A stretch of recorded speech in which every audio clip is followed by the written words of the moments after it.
bugs. They are disgusting. And the only reason that humans are still alive today is because bugs are this big. But what if they weren't? What if they were enormous? What would it be like to fight them? Spiders are the predators of bugs. They kill almost anything that gets into their web. So today, we're gonna find out how to fight back against those spiders if they were human size. Hello again, bug-sized friend! Have you ever wondered what it's like to fight the deadliest spiders in the world? No? Well, let's find out. This looks like my worst nightmare. Black Widows. GG. Despite their size at a cute 1.5 inches, the Black Widow is one of the deadliest spiders in the world. Drop for drop, its venom is more potent than most rattlesnakes. But in a fight, you do have one advantage. Widows have really poor eyesight. How do they have poor eyesight? They have 8 eyeballs. I mean, seriously, how bad of eyesight do you need to have 8 eyes and you still can't see? That's pathetic. To sneak attack it. But first you'll have to navigate its messy maze of tangle webs, and some strands are laced with sticky glue droplets. Oh, Just God. grazing against one is a death sentence. But what looks like a random mess of silk to us is actually an intricate network. And disturbing a strand in this network sends vibrations back down to where the widow rests, alerting her to your presence. It's kinda like those laser tripwire rooms you see in spy movies. Bruh. You could try cutting yourself out, but widow silk is tougher than Kevlar. And more wriggling means you get more tangled, which creates even more vibrations. Nah. And as soon as she senses you, she bolts towards you. I don't like this. I don't know if I technically am an arachnophobia. I don't know if that's me, but I can tell you this. It's freaking me out. This is freaking me out. I'm not enjoying that. Whatever's going on here. Her fangs, injecting venom straight into your veins. Oh, no, I hate it. Paralyzes you instantly. Oh. Most spiders feed in a similar way, first squirting digestive enzymes to liquefy your internal tissues, and then slurping up that sweet, sweet nutrient soup, leaving behind a shriveled husk. Just like how she cannibalized her husband! Thankfully, Black Widow bites are rarely fatal for most non-bug-sized humans, but you might end up with symptoms like muscle pain and cramps. Some other spiders on this list aren't so nice though. Isn't that crazy though that a black widow, if it bites you, like it'll mess up your whole arm? You can recover. And there are some instances where people have died from black widow bites though, like it's serious. But the fact that we are as big as we are and that thing is as little as it is, what is that feeling when it actually bites, let's say a cricket? That cricket must feel like it's exploding from the inside out. Like just instant like kaboom! I feel bad because, you know, I've thought about this situation before, but I've never seen it depicted in this way. And watching a human, although, you know, a stick man, but watching a human just get slurped up like that is really sad. And now it makes me sad for all the other insects that spiders eat. Challenger 2.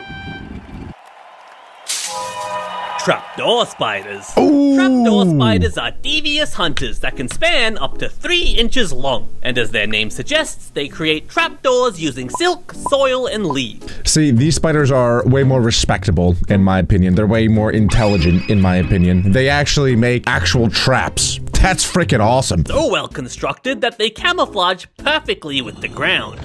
The trapdoors are rigged with silk tripwire. That is so as so soon cool. As you bump into one, Bink. the spider bursts out, grabs you, and pulls you inside in a blink. Dude. It's adapted to be super efficient at this, with strong spiny front legs to grapple prey and powerful fangs for piercing and crushing. And in case you try to resist, some trapdoor species even have armored carapaces for additional defense. In my opinion, it's a high-risk, high-reward hunting strategy though. Like, what if a predator triggers the tripwire instead? Yeah. That's actually a good point. Yeah, there's no way for it to really know what's out there other than the fact that something is alerting him. That'd be pretty fun. If you find one out in the wild and you have a shoe on and you start like tickling the thing and see if it jumps out at you. Might scare the crap out of me, but I do it anyway. And it kinda looks like the devs forgot to hit extrude on its butt. But the flat butt actually makes a tough shield. Kinda looks like an Oreo. So in the off chance that you manage to dodge the spider's first attack, it can retreat and plug its burrow with its shield butt.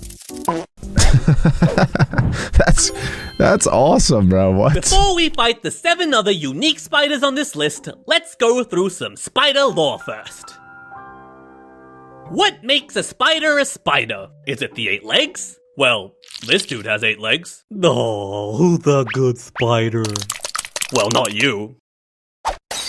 If you want to be a spider, you need to have 2 body segments, 8 legs, silk-spinning butt factories called spinnerets, and venomous chelicerae. Wait, but I thought some spiders don't spin webs, like tarantulas, right? Tarantulas don't make webs.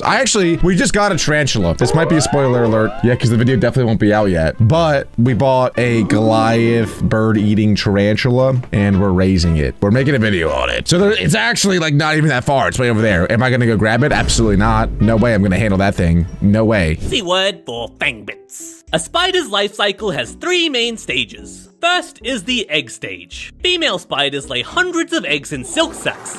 Some species stick them to their webs and guard them till they hatch, while others, like wolf spiders, carry them on their butts. We've actually seen that happening as well, because we did another video where we flipped rocks in a forest to see what was under them, and we found a lot of wolf spiders, and some of them did have all of their eggs still attached to their abdomen. The eggs typically hatch in a few weeks, and the spiderlings that pop out are usually a mini replica of their adult versions. For most species, the spiderlings are left to fend for themselves, but the wolf spider is a rare case and carries them all on her back. As a spiderling, all you need to do is find food and survive, but your hundreds of brothers and sisters all need food too. And right now, you're looking like a yummy snack. No way they eat each other. To escape from cannibalism, the spiderlings run away. If they can, or some use a special ability called ballooning, where they release silk threads into the air and peace out on a silk parachute. What? The more I learn about animals, the more I realize that they're superheroes. They are. Bro, as a superhero, you can summon a parachute. I mean, is that the coolest superpower ever? Absolutely not, but it's still a superpower. That's insane. Like, what? That's so cool. Is molting. Because spiders have an exoskeleton, in order to grow, they need to constantly shed their skin to provide themselves with more room to get bigger. Can we appreciate how difficult it would be to pull all 8 of your legs out of your exoskeleton? Like, I can't even get out of my 2-legged pants without...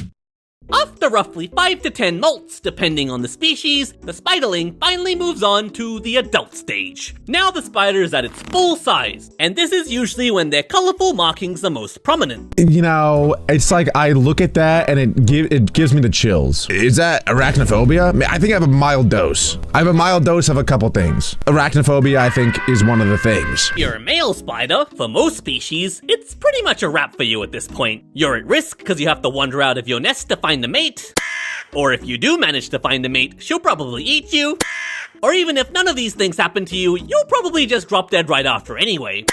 Because, biology, if you're a female spider, you can have a much more fulfilling adult life. You're often way bigger and scarier, and you usually live much longer too, producing multiple egg sacs over your lifetime. And then the process repeats. Aw, you itching to get back into it, little guy? No, I'm not. Yeah, I did know that too, that the lady spiders are kind of the alpha dogs of the spider ecosystem. The spider we have, I think, is a female. And dude, Adam bought it.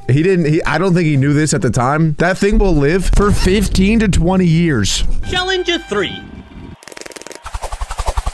Ogre-faced netcasters. Never heard of that. The ogre-faced netcaster is a spider that gets its name from its big eyes and tiny head. It spans about 3 inches long, and their huge eyes give them really good night vision. Even better than an owl. There is a catch though. They can't control the amount of light exposure into their eyes. Humans have irises for this purpose, but the eyes of Ogreface over here are just one giant pupil. So every morning they get burnt to a crisp. I know exactly how to defeat this thing. It's super easy. So if it sees any light, it's blind. Not to get too detailed, but I'm very white below. Well, first of all, I'm real white anywhere. Wolves howl at my full moon. Well, let's put it that way. This happens every day. Oh wow! By it literally explodes your eyes. That's crazy. Is to defeat them during the day when they're completely blind. That is, if you can find them. They're excellent camouflages, with their bodies resembling bark and dried leaves. Too late, it's nighttime now. And Ogreface here has come out to hunt. It first weaves a rectangular web of silk, and then stretches it to 3 times its size between its forelimbs like a net. Then, of course, it takes a dump on the ground. And then they wait motionless above.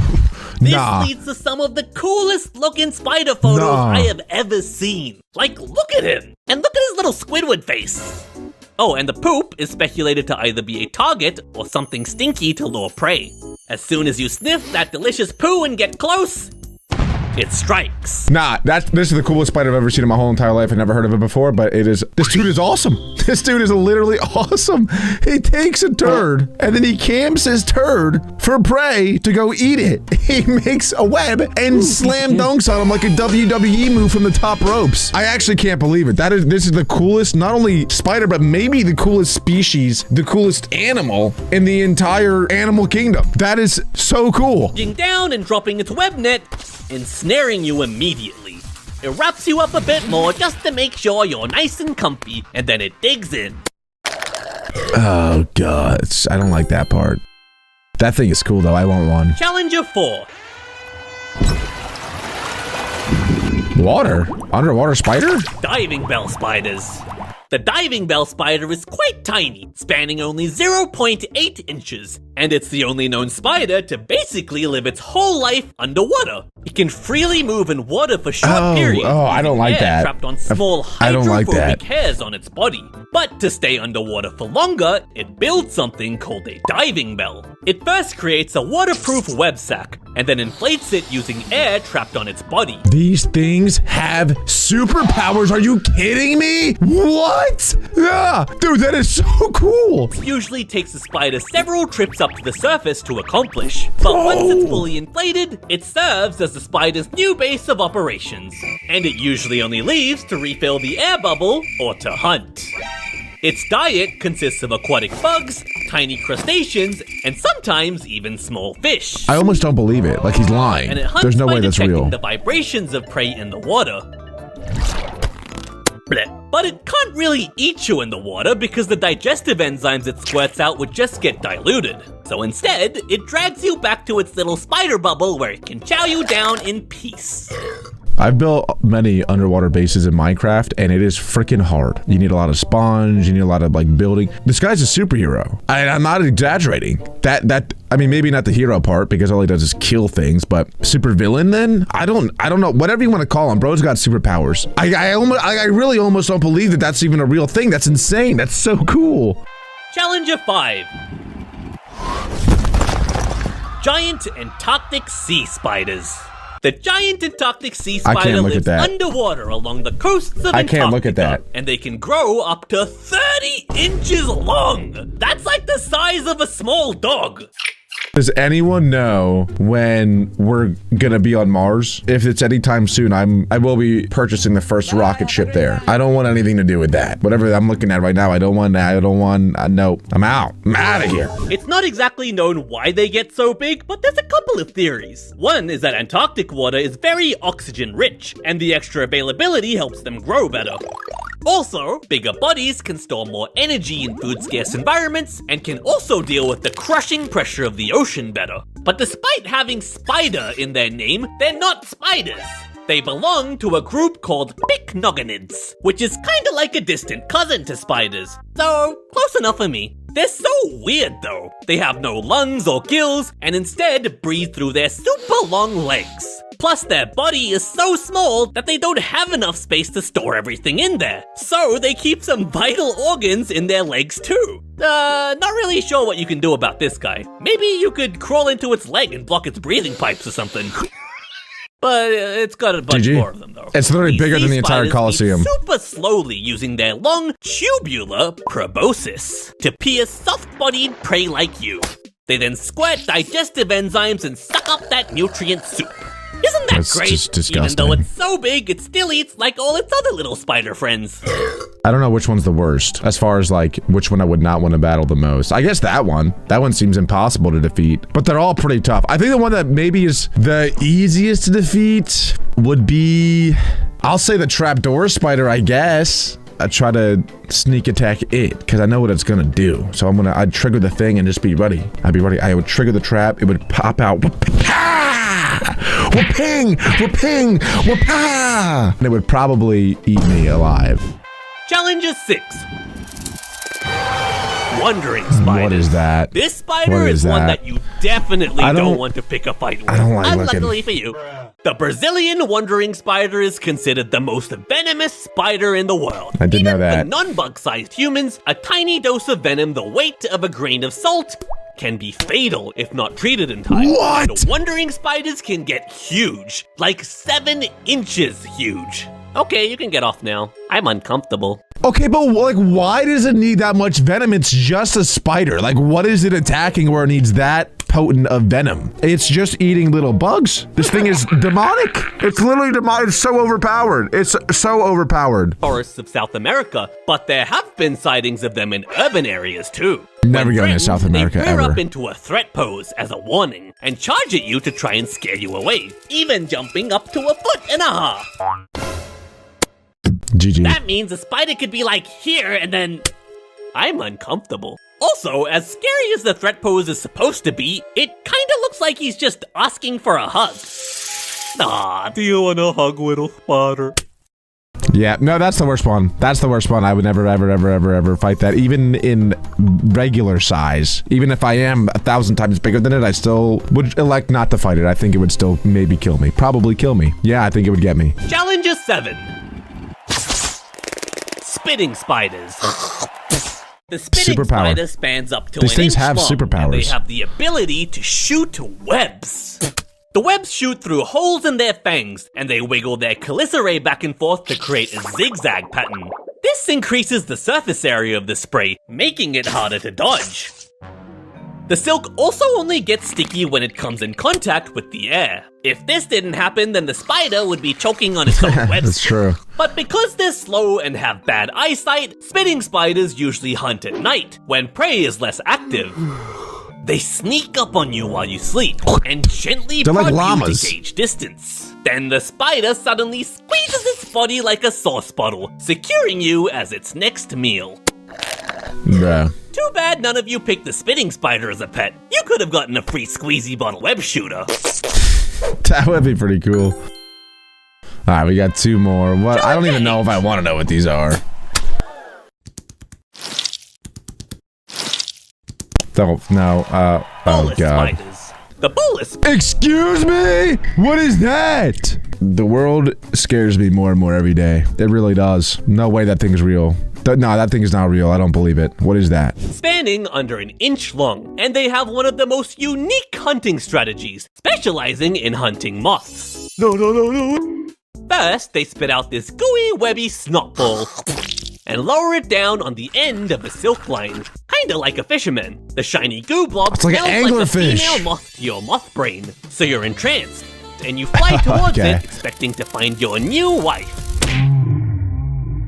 But No instead, way. the spider smacks you in the face with sticky spider spit and catches you on its line. Then all the bolus spider needs to do is reel you into a venom-filled bite. Is this real? Is that actually real? This is unbelievable. How did I not know any of, like, well, I knew some of these, but how did I not know that? Bro, that's insane. It's like literally the anglerfish of spiders. Wow. Challenger 9. Okay. Yeah, dude. Purse-webbed spiders. Purse-webbed Excuse me? spiders are dark, chunky, and have super long fangs that are way too big in relation to their bodies. They're often mistaken for tarantulas, although they only grow up to 2 inches long. But you'll get to meet these guys soon. Purse-webbed spiders build a unique web in the shape of a tube, usually up against a tree so that it's camouflaged. The spider chills in the tube for its whole life, usually never ever coming out. That's When a me in the bug-sized basement. brain like yours sees the tube, it gets curious. Are there cookies at the top? Cookie. Before you notice your mistake, Where's the cookie? the spider lunges to your position from the inside of the tube. And I can using see your its shadow. ginormous fangs, it pierces through the silk wall. That's and insane. spreads into your guts. You're probably dead already, but you get a dose of venom as well, just to be sure. And then carefully, the spider cuts a small opening in the tube and pulls your corpse inside, sealing it again before it begins feeding. These are literally my worst nightmare. All of them. I don't know if I'm gonna sleep tonight, boys. Wow. Oh my Tarantulas. god. The Oh Goliath my bird-eating God. spider is the largest species of tarantula. I have a fantastic fact about these for you. I have one. You see, I live with Adam. You guys may know him as Dirt Boy. And on our Beck Bros channel, we have been doing some pretty crazy things, and one of them is to adopt exotic animals. The Goliath bird-eating spider. It is the biggest spider in the world. And the video that we filmed is not out yet, but here's a little teaser for you guys, I suppose. I can't even watch this. And yes, that is me. That is me laying on the floor, and that is Adam pouring it on me. Oh my God, I can't even watch. I don't want to. Look at me. I'm terrified, bro. I'm not even making a sound. Oh. Okay. I don't want to spoil what else happens in that video. It's insane. It should be coming out pretty soon, actually, after this video is posted. So if you want to see more of that, go to the Beck Bros channel. Anyway, my point is, I know this creature a little bit too well. Let's see what it would be like if it was human size. And it spans up to 12 inches long. Now Yep. you, yes, you watching this video, open your palm and look at it. This spider is significantly bigger than what you're looking at. Just our fuzzy little friend. Although they're not too venomous to humans, their massive 1.5-inch fangs can easily break human skin. But on the rare chance that you're able to put the tarantula on the defensive, the spider is equipped with a special weapon called urticating hairs. When it's fleeing, it uses its hind legs to quickly flick off jagged bristles that cloud the air behind it. Yeah, this is all very true, and this is all stuff that I've learned in the last couple of weeks, and this is all stuff that has happened to us. Again, stay tuned for that video. It is insane. These things also hiss, by the way. They're spiders, but they hiss like a cat when they're annoyed. Mine has hissed many times. Bristles are a severe irritant and can get stuck in your skin and eyes, preventing you from pursuing. Yeah, so these things, I hate to keep pausing it. I'm sorry. I'm sure you guys want to get to the next spider, but I just find it so interesting since I literally have one of these. But they hunt using those giant fangs. That is how they kill their prey, and it's how they eat. But they're also half porcupine. They can shoot their hairs out at you. Luckily, though, as humans, tarantulas aren't really too dangerous to us. Like, yes, those hairs can pierce our skin, and yes, they're very irritating and itchy, but they don't really do too much, which is ironic since it's such a huge spider. You would think it would be more dangerous to humans, but really, like, the most dangerous ones to my knowledge are like the black widow, for example, or the brown recluse. Spiders like that. Slow and stealthy hunters, suddenly lunging at prey when they get close enough. And despite their size, they're on a liquid-only diet, preying on frogs, rodents, lizards, snakes, and of course, birds sometimes. They have special teeth called cheliceraal teeth that help with gripping and chowing down prey for optimal nutrient suckability. Tarantula species are also some of the most colorful spiders, and since they're also quite docile around people, they make pretty good pets. It actually isn't that bad of a pet, I can't lie. He's in the room pretty much right next to me. I would take you if I could, but you're connected to my PC. He's right over there. And I can confirm that they eat mice. Yeah, they literally eat mice, and it's a spider. All right, what do we got next? While we're talking about giant cuddly spiders, there's another important spider I should cover. The giant huntsman spider. It has legs that also span to about 12 inches. They hunt by chasing prey down using their speed. They're pretty harmless to humans, though. They just want to be friends. Oh, it's huge. You know, I'm actually terrified of spiders. I remember this one time during school camp. I was kinda muddy after a mud run, so I go into this crusty cabin to shower, and in a crack in the door frame, at eye level, is the biggest huntsman spider I have ever seen in my life. It was one of these guys, and he was as big as my head, and he was looking at me and wiggling his little mouth bits. I was naked, vulnerable, and I was like, nope. So I wet my hair in the sink to make it look like I showered, and then spent the rest of the day covered in mud. So I kinda feel bad for putting you through all this. Not really. I didn't know huntsman spiders were a thing, to be honest. I knew there's a huntsman keyboard. I feel like I should know about them because they're so big. They're as big as the Goliath bird-eating tarantula. So you'd think I would know. Jumping spiders. Jumping spiders are the most horrifying, bloodthirsty creatures in existence. Most species span up to a terrifying 0.6 inches. Their They two are large super middle eyes tiny. have exceptionally sharp vision, able to accurately judge depth. And as soon as they've locked onto you, they're ready to pounce. Spiders have an open circulatory system, so their blood kinda just floats around, unlike humans. And by squishing muscles in their Whoa. bodies, they can increase blood pressure in their legs, Whoa. which launches them into the air, allowing them to jump over 20 times their own body length. Whoa! But what if they miss their target? Do they die? No, actually, what does happen? Whoa, why did he leave it up to us to figure out, bro? There's no way they die, right? That's crazy. I hate to keep on talking about the Beck Bros channel, but boys, there's actually a jumping spider on the way to our house right now for another video that we're cooking up over there. There's gonna be some bangers coming out soon, so make sure to stay tuned. Okay, I'm kidding, she's not dead. Before jumping, Oh. they make sure to secure Thank you. a silk Okay, drag cool. line behind them. Kinda like a bungee cord. It allows them to take big risks because they can always reel themselves back. But once they've got you, they liquefy you with venom and digestive enzymes, and then slap up that nutrient soup. That is If you're ever really around cool. one, take a close look, because sometimes they'll actually track you with their cute little beady eyes.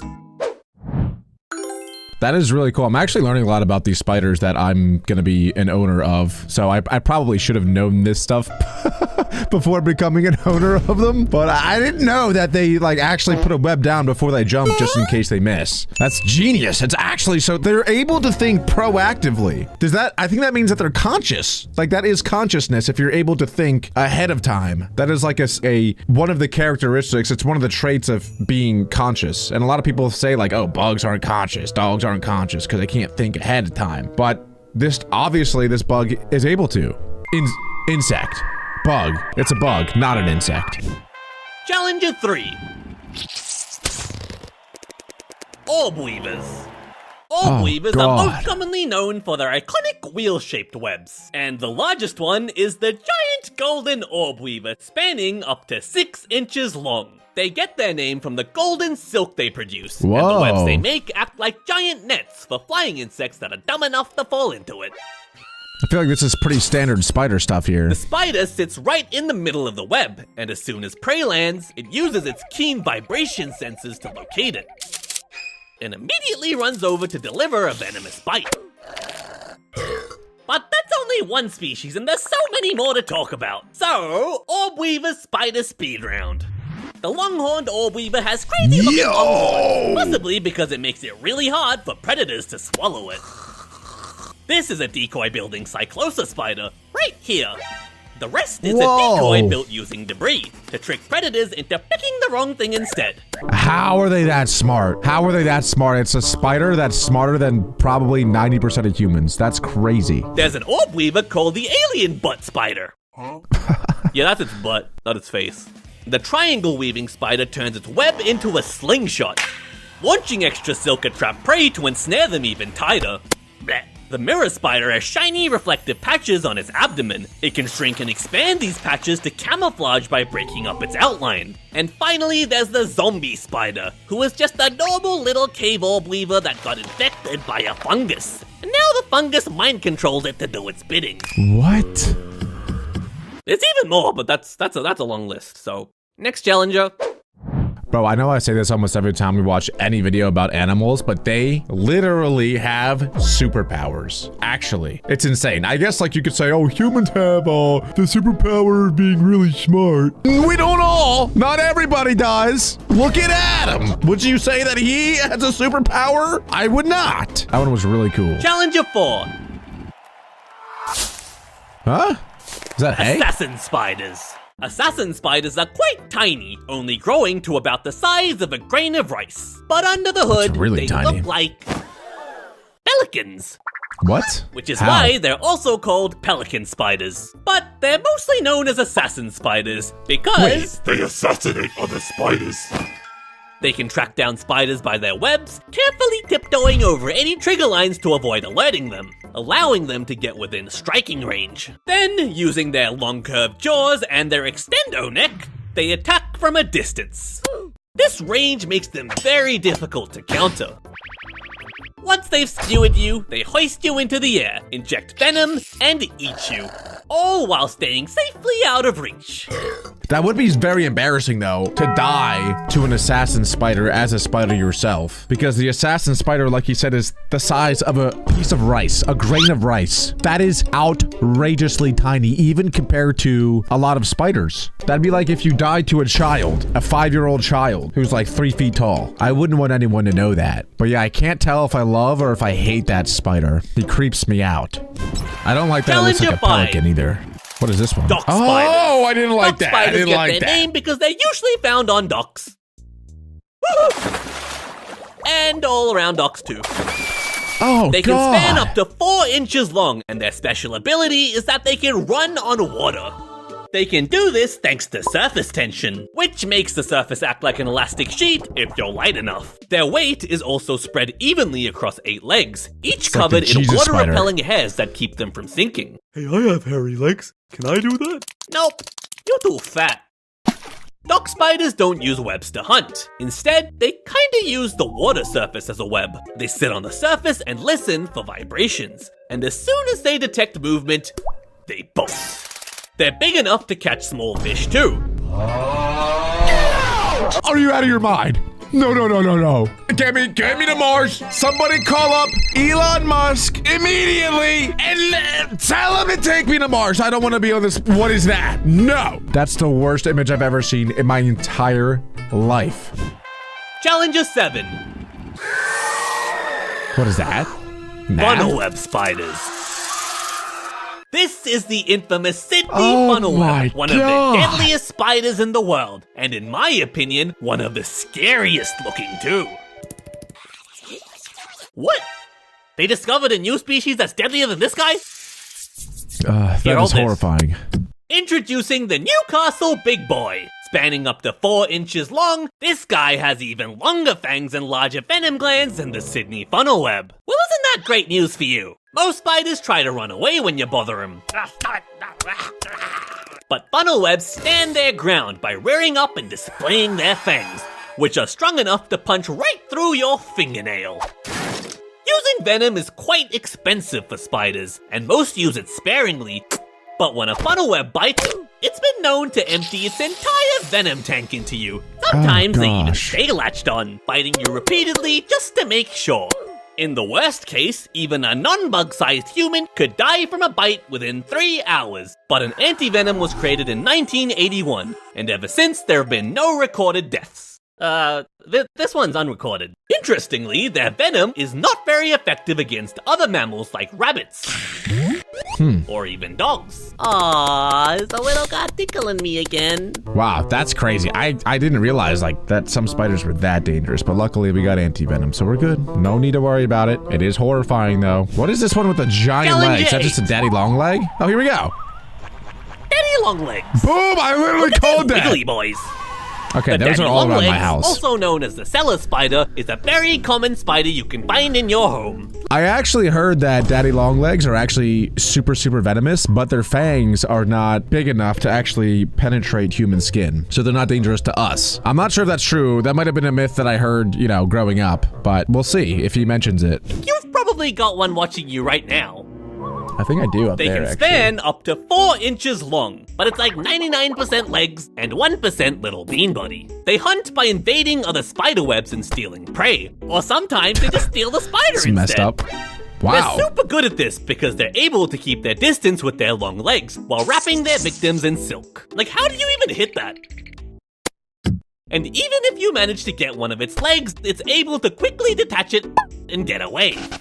They also have this really funny mechanic where they start crazily vibrating in their webs when disturbed. Oh, they do that on purpose? This could be to make them appear bigger and more threatening, or to make their position more confusing to predators. I have seen them do that before. I just never knew if that was on purpose or not. Interesting.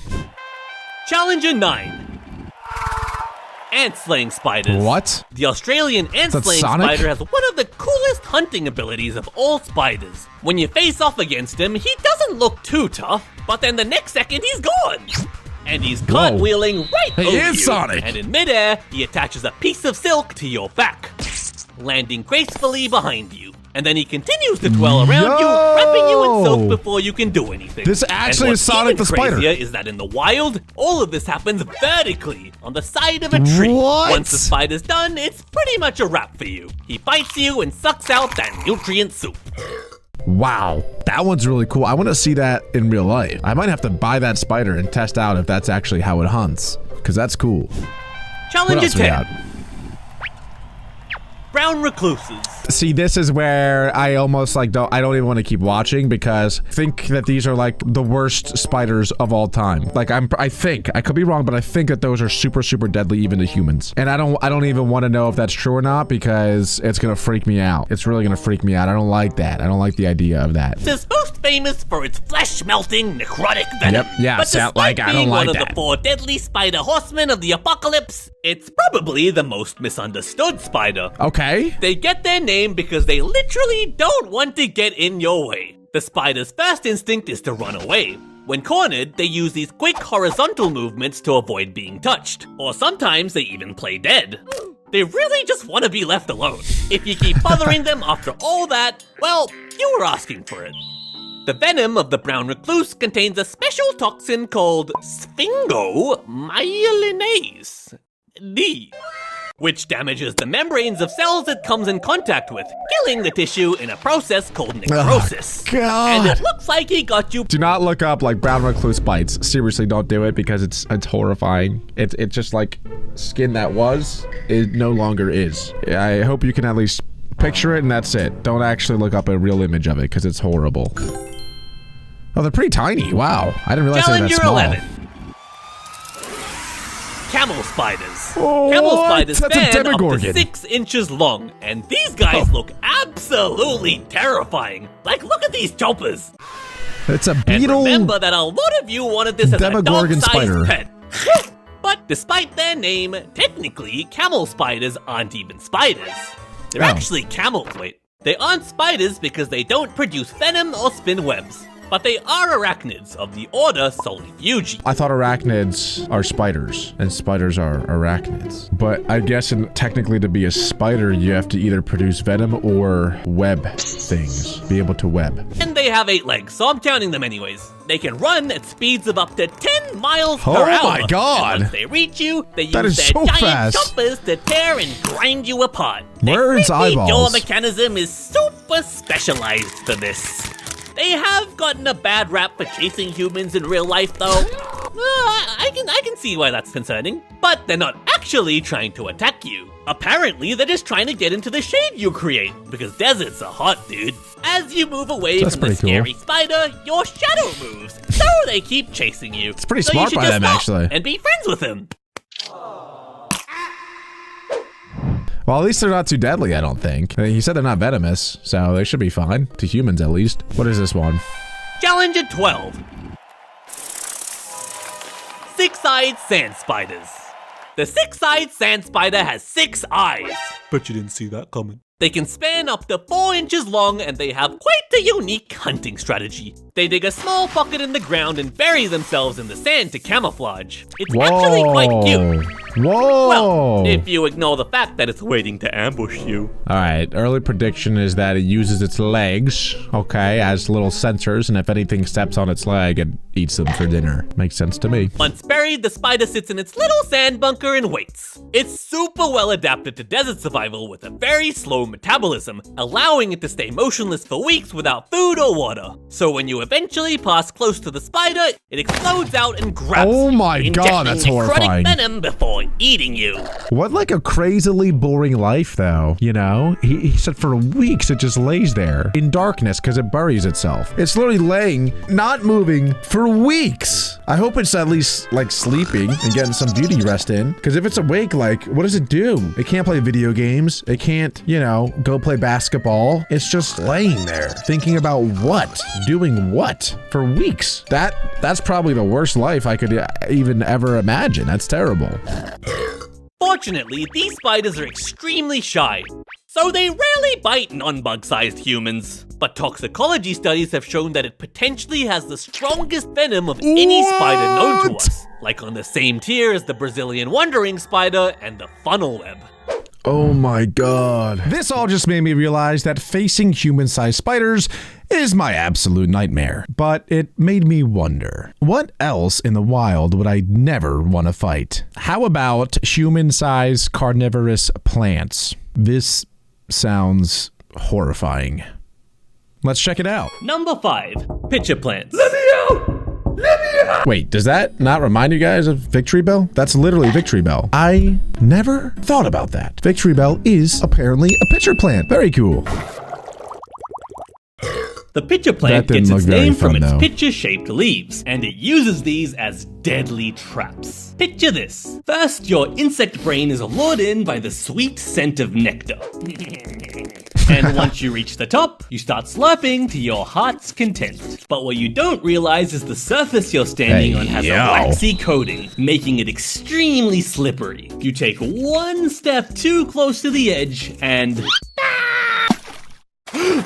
you've fallen into the pitcher plant's digestive fluids. God. The walls are covered in wax too, making it impossible to climb out, and you slowly realize that there's no escape.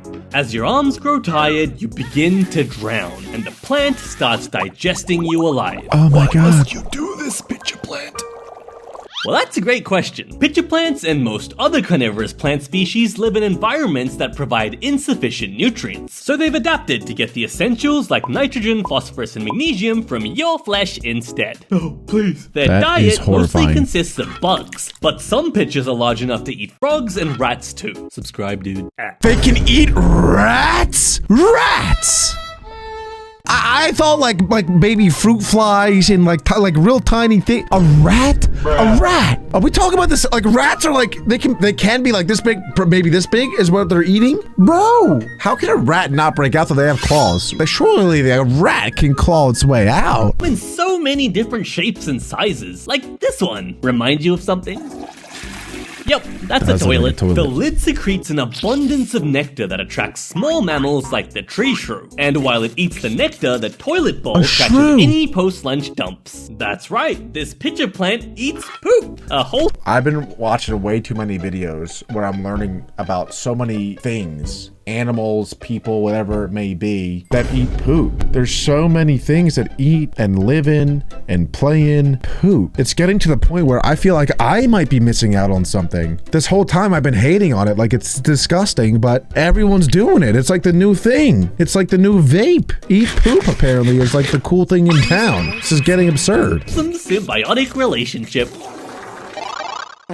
I do wonder though if those plants poop. I know that's like silly to even say out loud. Obviously plants don't poop, but these ones eat animals. Where does all of like the extra waste of those animals go? Because normally plants do photosynthesis where they just soak in the sun, but like these ones eat animals. How do they excrete the stuff they don't use? Favorite pitcher plant species has got to be the cobra lily, and this is how it would eat you. You're lured in by the scent of nectar again, this time coming from a leaf shaped like the forked tongue of a cobra. The concentration of nectar increases as you move further up, the plant's sneaky invitation to get you to climb inside, and eventually you end up inside a beautiful dome with light pouring in through many holes. Having had your fill of nectar, you decide to leave, and there's so many exits to choose from. How convenient. But it's not an exit, it's a window. You try another one. Strange. Oh well, you'll just leave the way you came in. But wait, which one was the entrance? Confusion sets in as all the exits you see turn out to be fakes. That's horrifying. You don't notice, but this whole time you've been moving deeper and deeper inside the plant. Until... Now, unlike other pitcher plants, the cobra lily doesn't digest you with enzymes. Instead, gross midge larvae and bacteria start eating you alive, breaking you down into nutrient soup for the cobra lily. The world that we live in is honestly disgusting how some of this stuff works. I almost wish I'd never learned that. Ignorance is bliss, dude. I don't even know if I want to be educated. But the way that this thing traps its prey, it reminds me of those mirror mazes. Roll a clip of kids running through mirror mazes. It's hilarious. It does make me laugh. Also, real quick, shout out to Dumb Doggo. This is the dude that made the video. We react to a bunch of his stuff. He's freaking awesome. Go subscribe to his channel. And let's check out the next plant.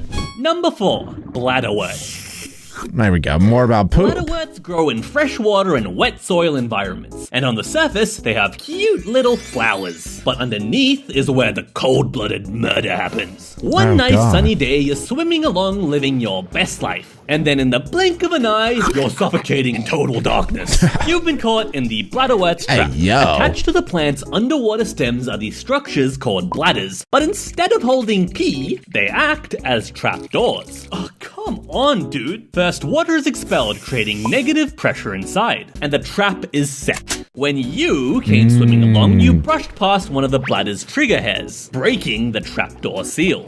This created a vacuum, sucking you in it's like a little within vortex, milliseconds. yeah. The bladderwort's diet consists of nematodes, fish fry, and mosquito larvae, but it can eat larger things like tadpoles too. It does this by digesting you in stages. First, it dissolves your head into Oh, mush, God. then your body, then your legs, until you've been completely turned into nutrient soup.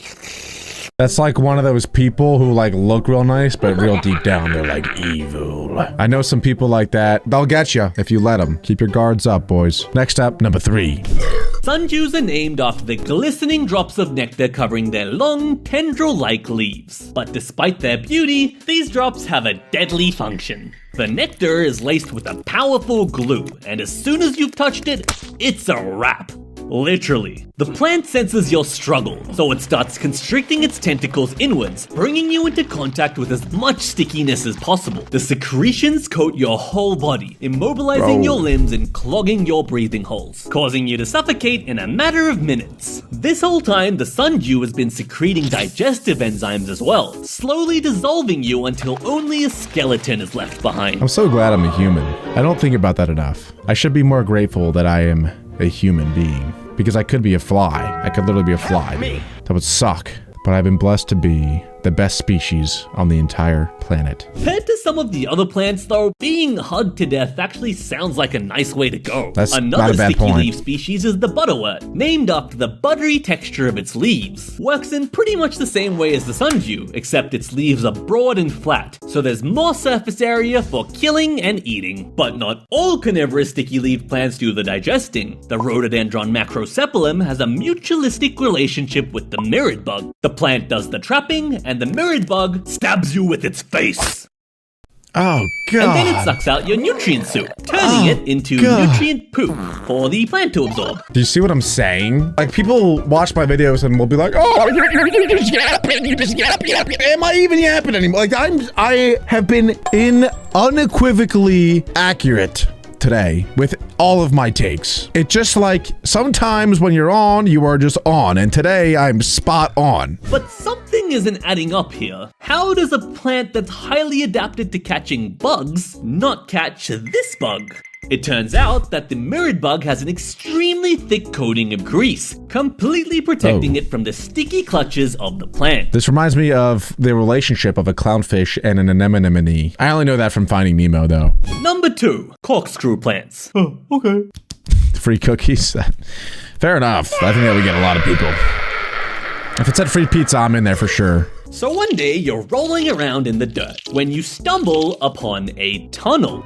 Where does it go? Is there treasure at the end? You've just arrived at the opening to one of the corkscrew plant's many corkscrew-shaped leaves. As you travel through the spiraling tunnel, you brush past these strange pointed hairs. They're arranged in a way that makes moving into the tunnel very easy, but moving out, almost impossible. Your only option now is to go deeper into the cave. And after what feels like ages, you finally reach a nice chamber filled with digestive fluids and a slow, painful death. The corkscrew plant's diet consists of protozoans, mites, and annelids. And because of the sheer number of them hanging around in the dirt, the plant doesn't need to attract them. It just sits there and watches as the critters walk themselves into its stomach. This is a pretty stupid question, but like, how do plants have acid inside of it without dying to the acid itself? I guess we have acid in our stomachs, and we're not dying. We don't die to the acid in our stomachs, so maybe, I guess we do that too. Wow. W humans, actually. That's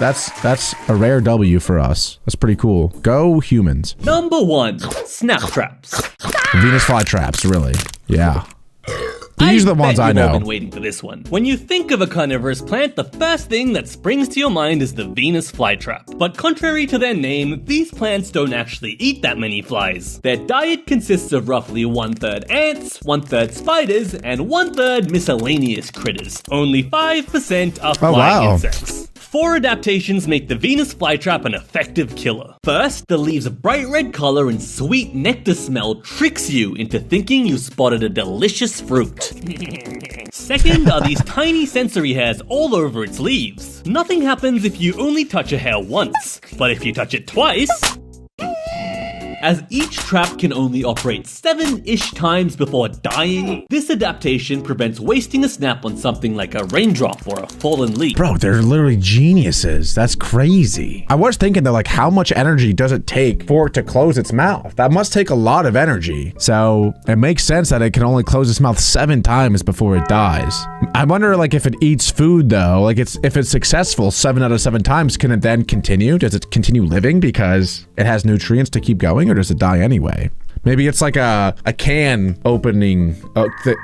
What is that called? Like when you open a Coke can, the little flap. Like if you flap it open enough times, it just breaks off. Maybe that's what happens with Venus flytraps. It has these long lashes, which look like menacing teeth.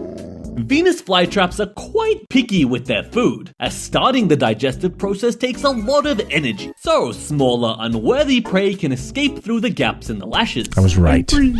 But bigger prey like you are trapped inside. Fourth, to make doubly sure that it's caught a big juicy meal, the plant waits like a whole until the wasp. sensory hairs are repeatedly triggered while closed, before it finally gets ready for dinner time. The trap clamps down even tighter, interlocking its lashes and forming an airtight seal. You slowly die of suffocation, and the plant secretes digestive enzymes, dissolving you over the course of a few days. When it finally opens up, all that's left of you is a skeleton.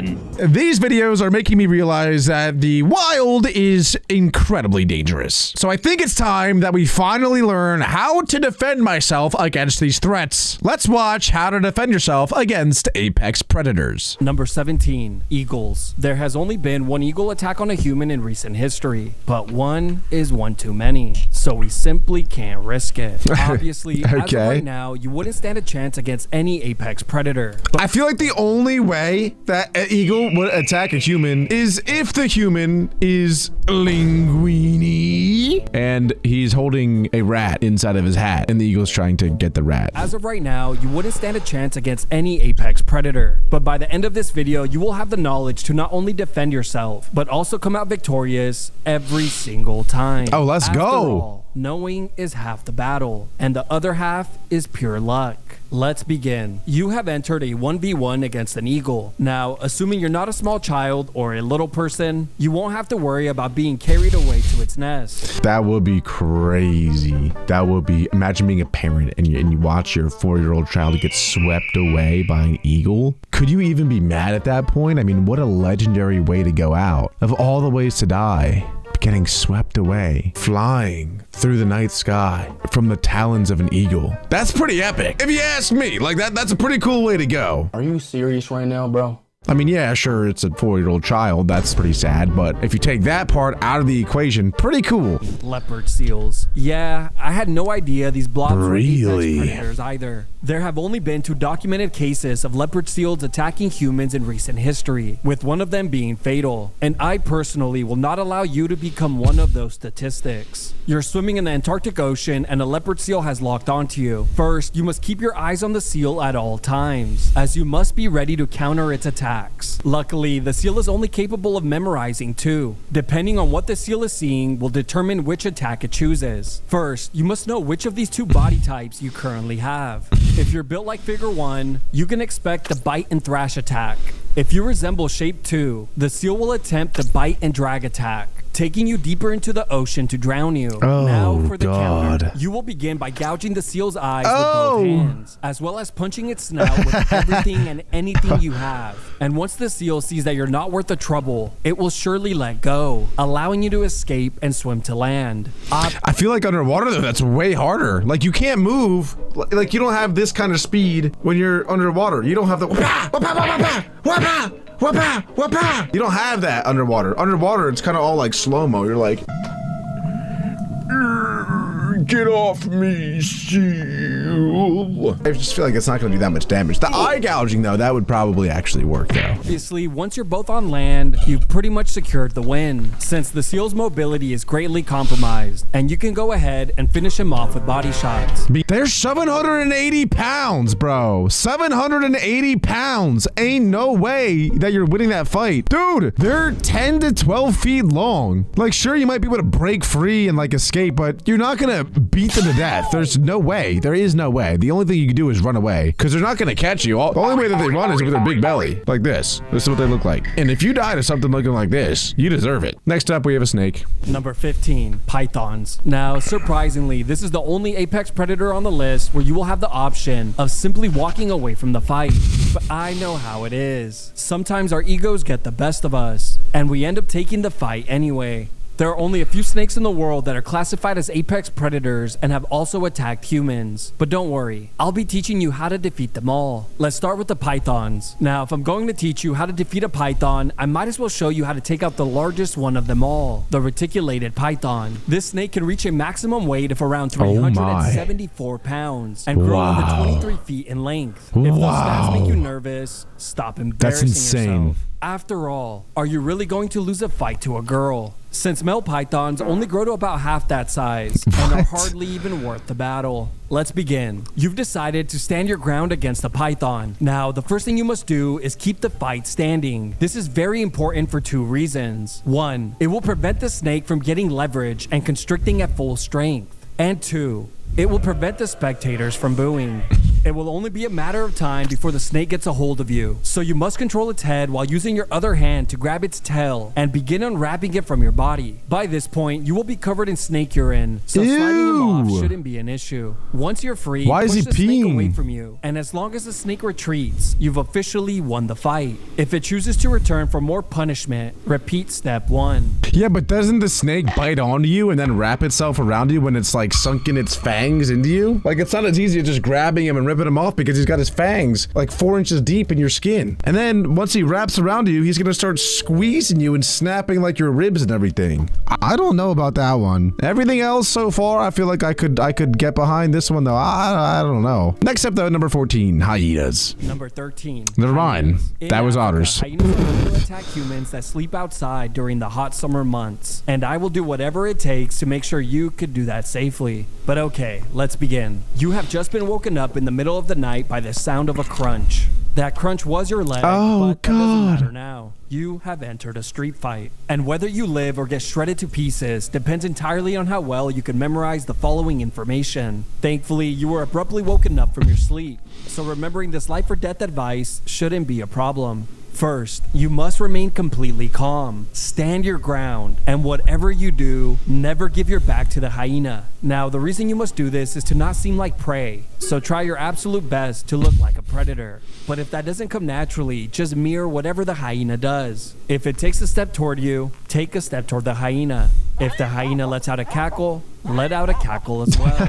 Eventually, the hyena will see that you're not worth the trouble, and it will run away, leaving you with an easy win and minimal damage. Now, of course... Yeah, but hyenas hunt in packs. So, he said, like, don't face away from the hyena, but what about the 3 other or 4 other hyenas that are right behind you? Because then you have to go face them, and then when you're facing them, you're not facing the guy who was originally bit you, and now you're cooked. Some hyenas, like the spotted hyena, attack in clans with numbers as high as 100. But this video only covers how to fight 1v1s, so you'll have to figure that one out yourself. Yeah, you are so dead in that case. You may not know this, but orcas are some of the easiest apex predators to defeat in the wild. No way. Let me explain how these fights typically go. You are enjoying your day swimming in the open ocean, but unbeknownst to you, you have just entered a fight with an orca. As the killer whale breaches the water all around you, you just have to do what comes naturally, which is breaking out into a complete panic. And before you know it, the fight is over. We really are a lot scarier and more intimidating than we give ourselves credit for.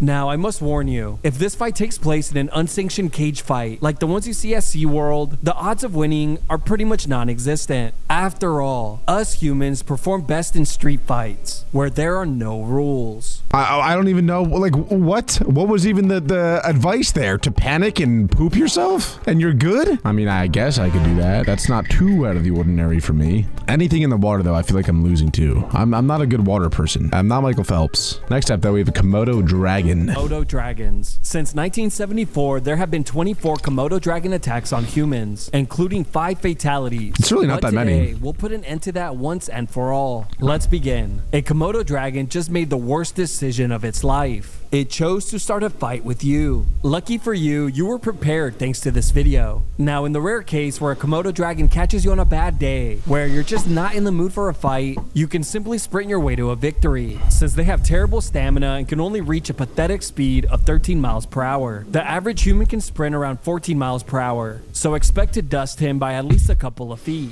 But if I know you like I think I do, I know that you would never turn down a fight with a Komodo dragon. So let's begin. First, you must be aware of the Komodo dragon's bite. If this attack lands, it will one-shot you, since it's highly venomous. Next, you'll exploit the lizard's terrible mobility by running away from its charge attack in random zigzag patterns. You will repeat this counter until the lizard's stamina is completely drained. You will know you've reached this point when the lizard inevitably turns around and quits. This will be your chance to get creative and chain together whatever combos you desire, winning the fight by whatever you want. I'm surprised at this point in the video, he hasn't just, like, suggested to be strapped at all times. This way, whenever there is a predator, you just whip it out. Pam, pam, pam, pam, pam. What are they gonna do? There's nothing they can do. GG. It literally doesn't matter what it is. Cobras. King cobras kill around 5 people per year, and Wow. you will not be one of them. Now, similar to the python, the choice of engaging in the fight is totally up to you. I don't even really agree with that because a lot of snakes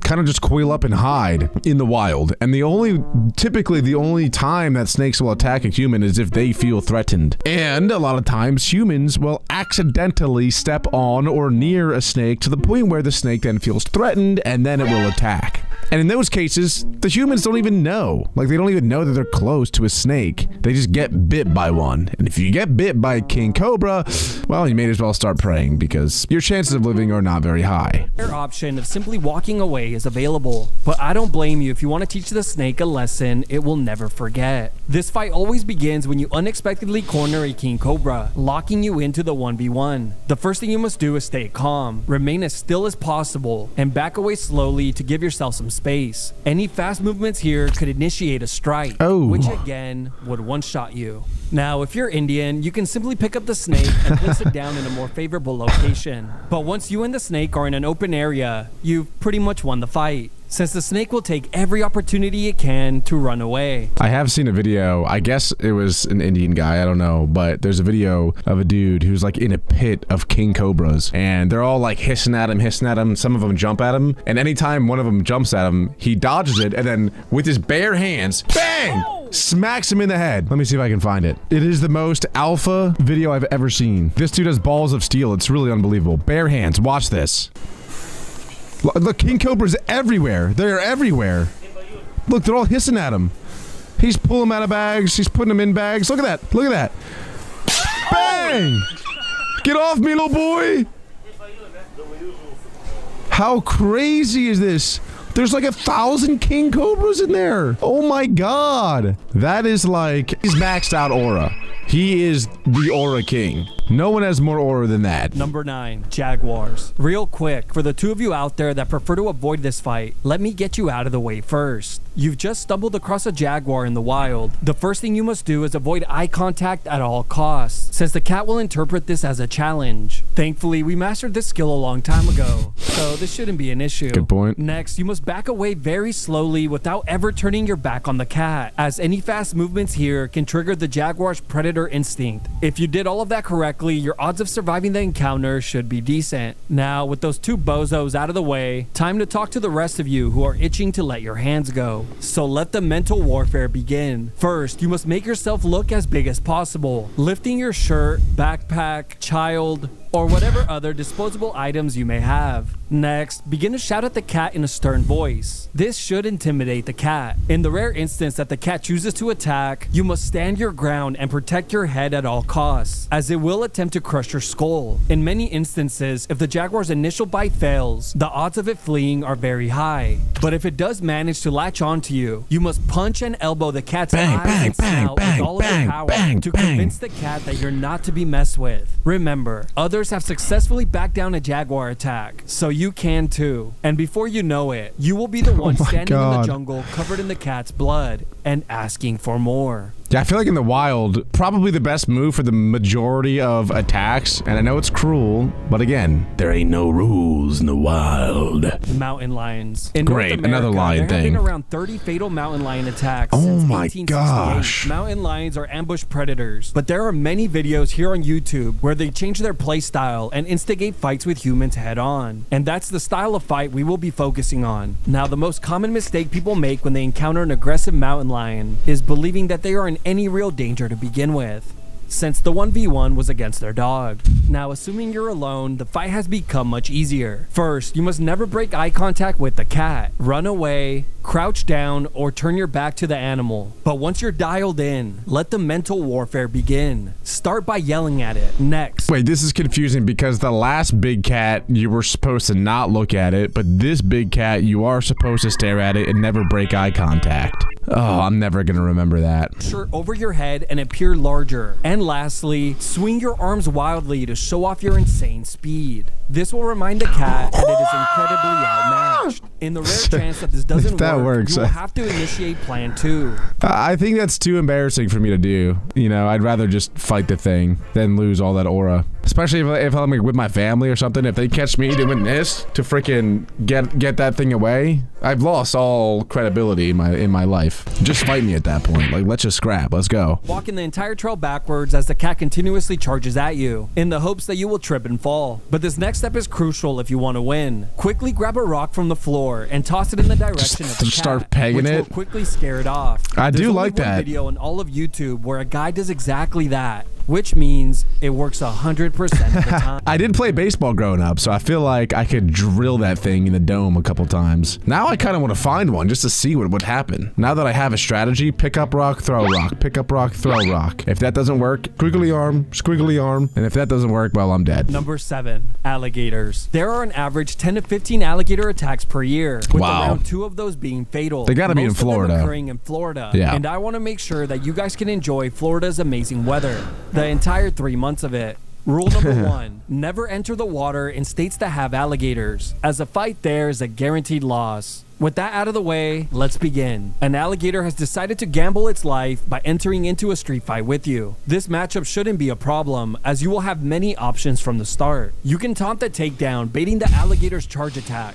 which is easily countered by sprinting in a straight line, quickly depleting the alligator's stamina bar. Of course, you can further slow it down by spamming calf kicks, reducing its mobility further. Another option is simply running around it in a circle, taking advantage of its terrible turning radius. At this point, it's only a matter of time before the alligator admits defeat, and leaving you with an easy W. It's crazy that an animal with so many flaws has been able to survive for millions and millions of years. Because he is totally right. Like, alligators can't really turn very well. They're kind of like a rhino. They don't really have great stamina. You know, I feel like you could just take a stick and start smacking it in the head. Bang, bang, bang, bang. Number 6, bears. Over 40 people are attacked by bears every single year. But today, it all stops. Grizzly bears and polar bears have obviously spec'd into the tank build, so they're going to require as much knowledge as possible to defeat. I will cover both fighting strategies, so by the end of this section, you will be completely comfortable around both of them. Let's start with the easier of the two, the grizzly bear. A grizzly bear typically enters a fight when it's threatened, has cubs,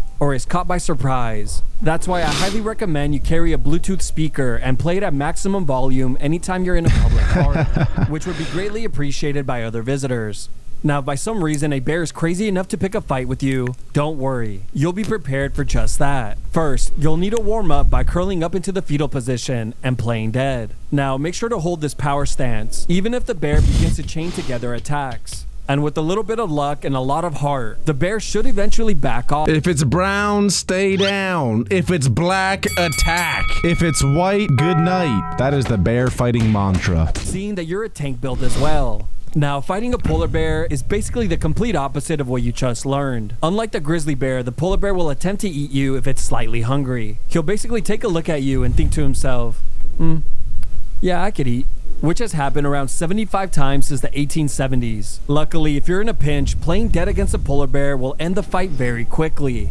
in about 3 bites or so. If a polar bear locks onto you, you must try your best to look intimidating, doing all the usual tactics. And if you're attacked, you must fight back with everything you have, targeting its eyes and nose. Now, you're probably thinking, physical attacks won't do much to a polar bear. Wrong. And to prove that, there's even a famous saying, if it's black, fight back. If it's brown, lay down. And if it's white, good night. So obviously, physical attacks work. I don't think so. Polar bears are terrifying. I'm pretty sure they're even bigger than grizzly bears. Those things are like demons on planet Earth. Have you guys ever seen like a shaved polar bear? I'll show you. These are demons roaming Earth. We live amongst these creatures. Oh my, okay, this one's adorable. I can't lie. Look at it. He's so cute. Oh, look at him. And then they grow up to be this. Oh, God. Oh, my God. Wolf. With around 500 wolf attacks around the world since 2002, this is a matchup you need to get familiar with. I'm just gonna say it now. I don't want to read in my comments that you were attacked by a wolf after this video drops. Alright, let's begin. First things first, let me cover what you should never do. Don't run. You're not fast nor agile enough. And never bring your dog to wolf country, as they're known to provoke an attack.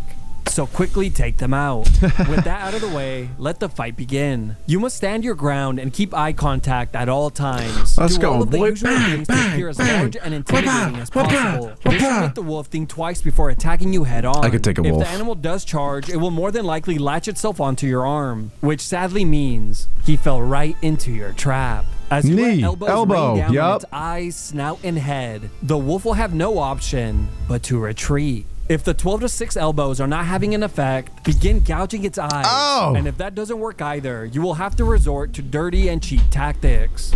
Blowing on Kick him its in the face. nuts? Wait, what? I do wonder, like, people who train martial arts, like, if you train jujitsu, if you'd be able to put him in, like, a triangle choke, you know? Because if he's got your arm, then you could jump full guard, throw up your legs, put him in a triangle in your legs, and just squeeze him. I feel like that could actually work. Number 4, sharks. These 3 sharks have been responsible for thousands of attacks on humans, averaging around 70 per year. Oh my But we can all God. agree it stops today. Now, you would think since this fight takes place in the ocean that this would present some issues. Wrong. With the correct knowledge, a shark doesn't stand a chance. After all, the ocean was our first home. You are enjoying a beautiful day at the beach snorkeling at a reef, when suddenly, this wall closes behind you. First, you must remain calm and slowly work your way towards the shore or boat as you maintain eye contact with the shark. This is because sharks specialize in the surprise attack. Usually, awkward eye contact is enough to stop an attack, but in rare instances, That's like me and women. Anyway. shark might be determined enough to approach. If he does, gently push his snout away from you. But if for some reason it gets aggressive and turns back around, this is when you'll introduce him to your legs and fists, striking its snout, eyes, and gills. Now that you're loose out there, it's time to go for the finish. Simply flip the shark upside down, initiating the tonic immobility move, a KO that will leave the shark in a state of paralysis. Does that actually work? Instantly ending the fight. So that fight will just end the way it typically does, with the shark getting a mouthful of preservatives, GMOs, and food dyes. And you lost your leaving leg. in pure disgust. Number 3, tigers. Finally a fair matchup. There are around 100 fatalities each year from tigers alone, mainly in India, Bangladesh, Nepal, and Indonesia. Okay, but how did tigers get to all these different islands? Did they take a boat? You know, like I know it's kind of a silly question, but like actually, how do tigers get from India all the way to here, to there, to there, to there, to there? How did that happen? Ain't no way they swam, I know that. No way. Nepal, and Indonesia. So for those of you who plan on visiting, pay attention. But for the majority of you, go ahead and skip to the next section.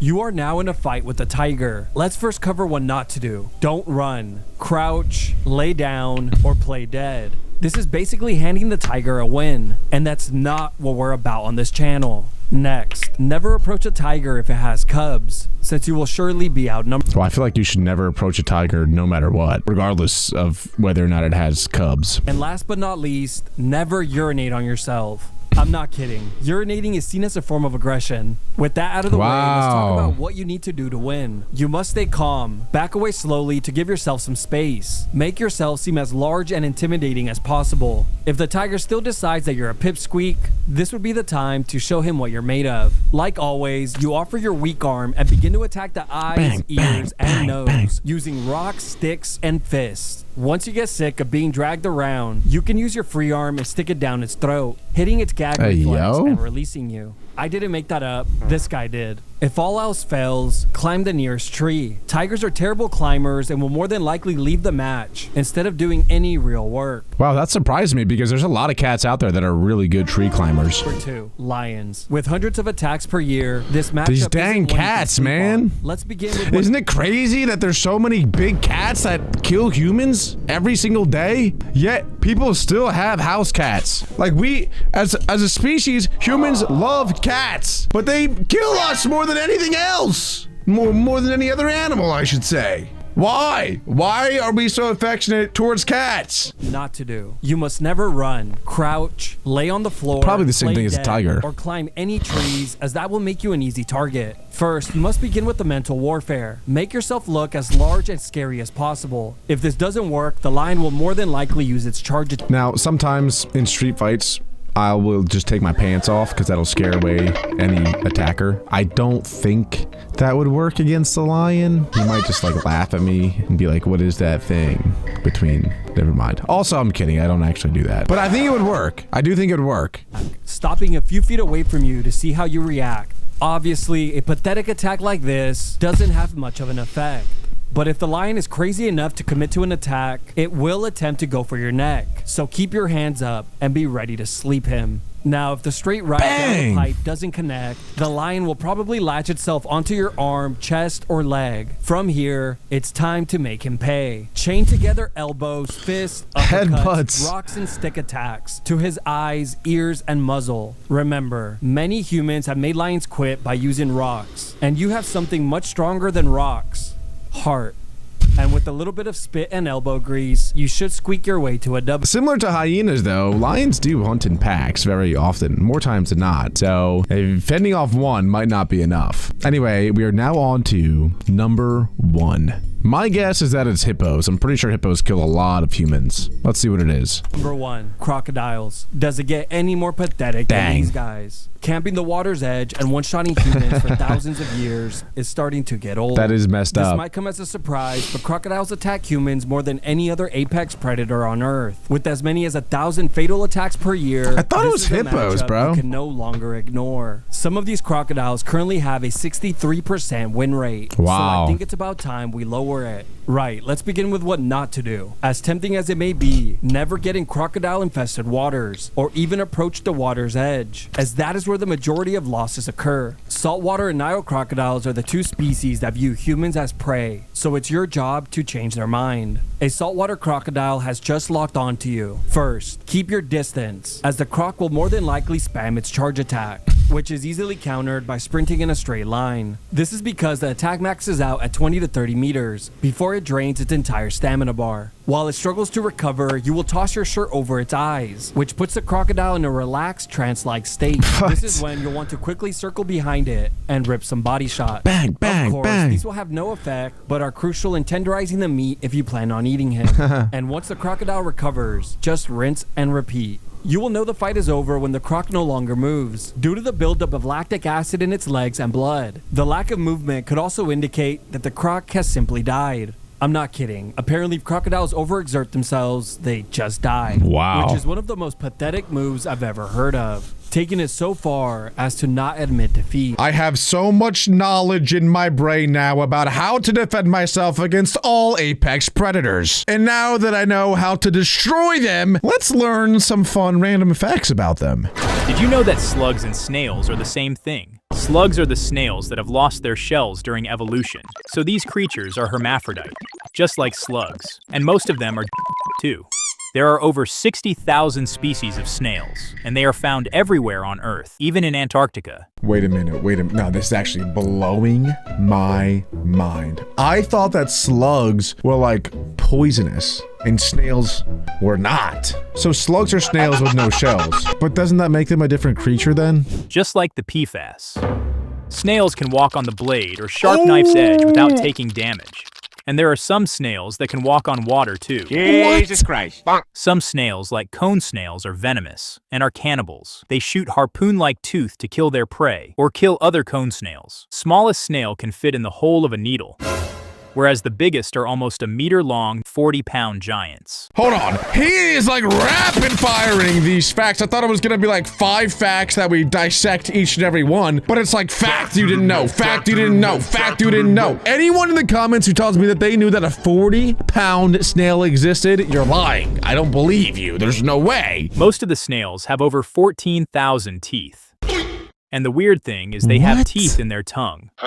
This guy, the limpet, has just around 1,900 teeth, but it's made from the hardest material ever known in biology. You may have heard spider silk is stronger than steel, but the teeth of limpets are stronger than titanium. Okay, I am starting to realize that snails might just be the coolest creature in the world. You know, they always get so much slack for being slow and slimy and grimy and gross, but they're actually freaking awesome. This is really cool. If cats had those teeth, they would be the most dangerous animals on the planet. Snails are heavy sleepers and can sleep straight for 3 years. Their life is just around 9 years, and they sleep 1/3 of their life. Then again, who are we to judge? We do the same thing. Wait, but they sleep for 1/3 of their life all at once. They only sleep one time. That'd be like if we only slept one time and we got all of our sleep out in one go. You would start as like a 10-year-old kid probably and wake up in your 40s. What an insane way to fall asleep. This is a polar bear, and I'm not joking. Just the hairs are removed. Okay, I didn't know that. The skin of a polar bear did know is that. dark, just like a brown bear, but it's covered in white fur. Or is it? Actually, the hairs of a polar bear are translucent, colorless, and are hollow. I did know that too. That's 2 for 2. Apparently, I know a lot more about polar bears than I did about snails. Like a straw. The air inside the hairs scatter light in such a way that we see it white, just like how snow looks white. I bet most of you didn't know that snow is a colorless thing. This is a real picture of a snowflake. Okay. Polar bears are marine Didn't know that, mammals, but that's not about like animals. whales and seals. They spend more than half their life in water. They even have webbed feet and can swim non-stop for hundreds of miles, up to 9 days. Polar bears eat seals. Since seals have a high content of vitamin A, the liver of the polar bear contains so much vitamin A that it can kill 52 people. What does that mean? Their liver can kill 52 people? What does that mean? Or they have enough vitamin A in their liver that if you disperse that vitamin A amongst 52 people, they would all die. Okay, that's pretty crazy. That is, okay, that's crazy. Sometimes people get confused if polar bears live in the Arctic or Antarctic region. Just remember this. The word Arctic means bear, and Antarctic It does? means no bear. Wait, wait, what? Hey Siri, what does Arctic mean? As an adjective, Arctic means relating to the regions around the North Pole. Do you want to hear the next one? Yeah, tell me the next one too. Arctic is an informal term. As an adjective, it means of weather conditions, very cold. Want to hear one more? I'm not seeing a single thing about bears. Hey Siri, does Arctic mean bear? As an adjective, Arctic means relating to the regions around the North Pole. Okay, this is why I don't talk to women. Penguins live in that land, so naturally, it's impossible for a polar bear to meet a penguin. And let's not forget the mating part. There are several records of polar bear mating with grizzly Sorry, all this mating talk, I'm pretty allergic to it. Holy cow. I start talking about this type of stuff, I get real weird. Ugh, my bad, my apologies, all right, gosh. The babies are called pizzly or growlar, depending on either the polar bear is male or female. Talking about penguins, how long can you stay like this, in a squat position? A few seconds? Or maybe a couple of minutes?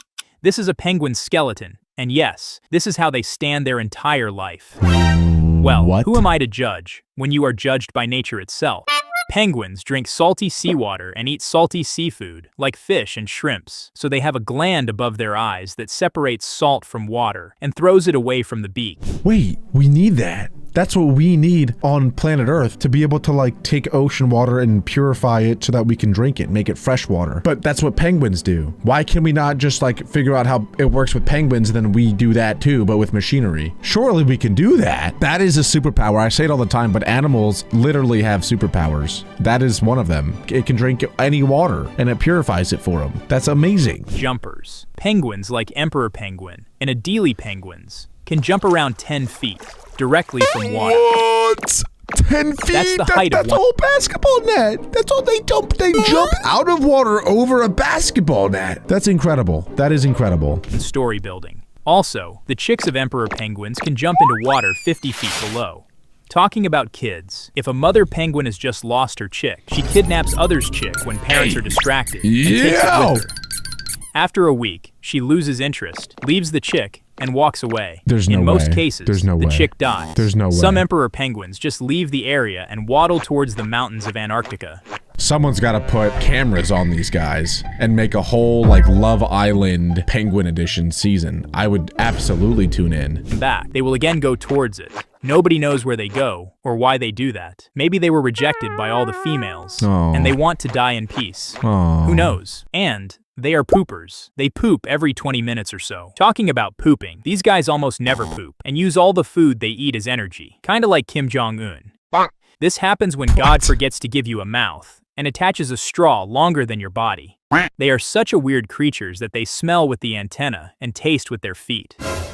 Does anyone ever try to like put themselves in animals' shoes? Like what would it feel like to be a moth? Like what does it feel like to like have wings and a giant nose that you slurp from and antenna that smell? What does that feel like? Because we only know what we are. I am really curious. Like if I could be a moth for like 5 seconds, I would do it with a guaranteed that I get to be me right after too. But I do want to know what it feels like to be a moth. There are more than 17,000 species of butterflies, and they come in every configuration. Or a butterfly. Their size ranges from tiny 2-centimeter puny flies to almost a foot-long mammoths. Some species like pipevine and monarch are poisonous. Monarch butterflies even migrate to a 3,000-mile-long journey. Butterflies drink sap and flower nectar, but sometimes they will drink muddy water, poop, sweat, urine, and even blood. Ain't no way they're eating poop, bro. I used to have respect for butterflies. I've lost a lot of respect. It's for the nutrients and salts they don't get from flowers. So, yes,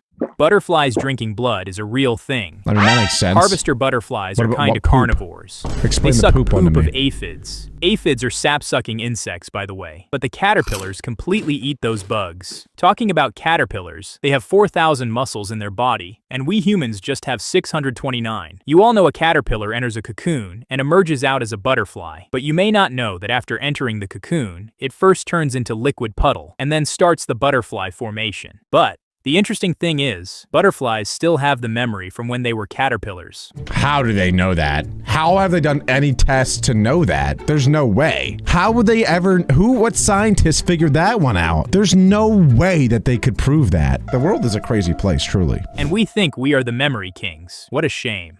You all have seen crows, and it's among the most intelligent species on Earth. Crows know what it means to die, know that. so they actually think before doing something, unlike us. They even attend the funeral of their lost relatives and that's friends, sad. and mourn for some time. They will even examine the dead, kind of like post-mortem, and try to figure out the cause of the death, so that they can avoid it next time. Wow. And if a crow kills any fellow member or a friend, it will be executed by the group. That's a death penalty for murder. That may be the reason why a group of crows is called murder. Crows are highly social creatures. Adult crows leave the group to start their own life. But they visit their parents once in a while to check on how they're doing. They even help their parents raise their eggs. That's nice. And crows are usually monogamous, meaning they have one partner for life. They are actually better than us when it comes to relations.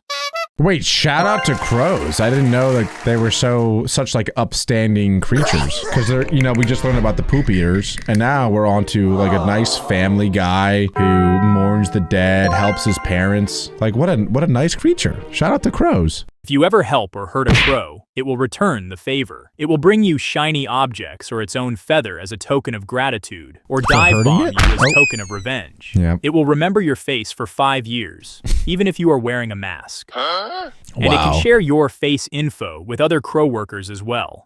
So it is possible that you hurt one crow today, and its friend will hurt you after a few days. That is amazing. Researchers even believe they can share the person's info with the next generation too. What?